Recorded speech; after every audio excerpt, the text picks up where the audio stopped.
ஆஹா lovely birds. இன்றைக்கி நம்ம தெரிஞ்சிக்கக்கூடிய பறவை என்ன பேர் தெரியுமா? இருவாச்சி பறவை.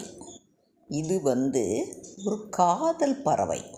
அதாவது காதல் ஜோடி. எல்லா பறவைகளும் இணையாகவே இருக்கும், ஜோடியாக தான் இருக்கும். ஆனால் இந்த பறவைக்கு ஒரு ஸ்பெஷல் இருக்குது. அது நீங்கள் பாருங்கள். இப்போ இந்த பறவை மேற்கு தொடர்ச்சி மலை பகுதியில் வாழும். இது நல்ல பெரிய பறவையாக இருக்கும். அழகெல்லாம் நல்ல பெருசாக இருக்கும்.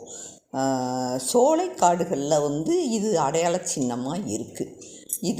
இதோட ஸ்பெஷல் என்னென்னா, இது இறுதி வரை ஒரே துணையோடு எது ஒரு இதோட இணையுதோ அந்த பறவையோடையே அது பேரன்போடு சந்தோஷமாக வாழும்.